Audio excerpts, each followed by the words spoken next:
flea, a grasshopper, and a frog once wanted to see which one of them could jump the highest.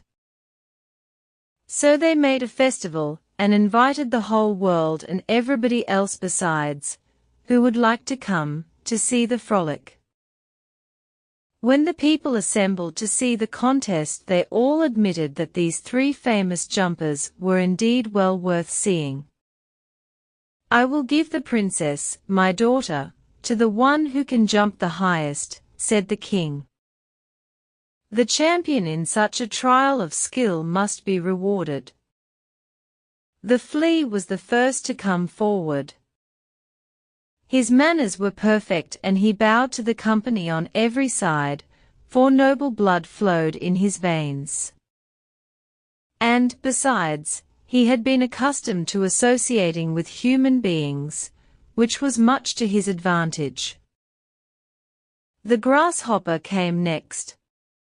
The green uniform, which he always wore, set off his figure very well.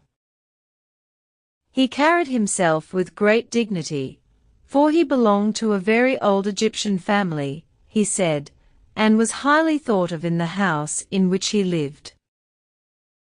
In fact, when he was brought out of the fields, he was put into a cart house, 3 stories high. The colored sides of the cards were turned in, and the doors and windows were cut out of the Queen of Hearts.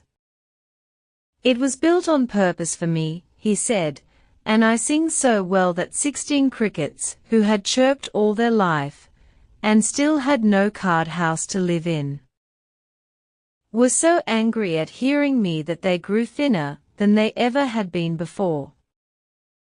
In this way the flea and the grasshopper went on with their long praises, each thinking himself quite an excellent match for the princess. The frog said nothing, but his silence only made the people think he knew a great deal, and the house dog who sniffed at him walked away with an air of approval.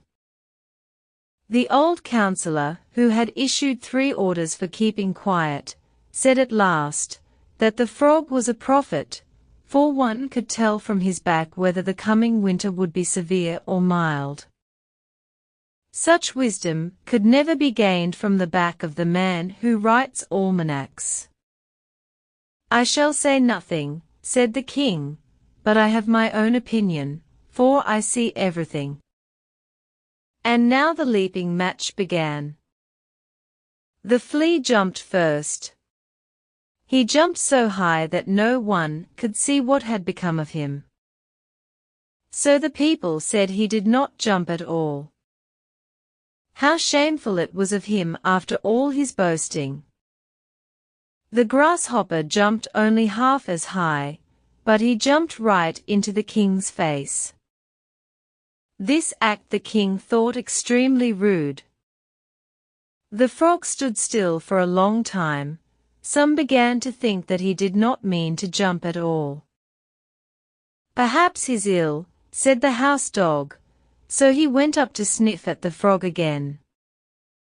When pop, he made a side jump which landed him right into the lap of the princess, who was sitting on a little golden stool. "There is nothing in the world higher than my daughter," called out the king. "The frog has made the highest jump that can be made. Only one who has a good mind could have done anything so clever as that." And so the leaping frog won the princess.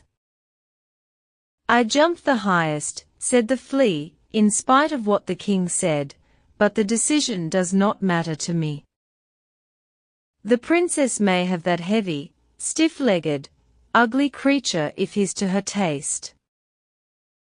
Dullness and heaviness win in this stupid world. I am too light and airy." So the flea went into foreign lands. The grasshopper sat down upon a green bank, and thought about the world and its ways. "Yes," he said to himself, "dullness and heaviness do win in this stupid world. People care most about fine looks nowadays. Then he began to sing in the grasshopper way, and from his song we have taken this little story.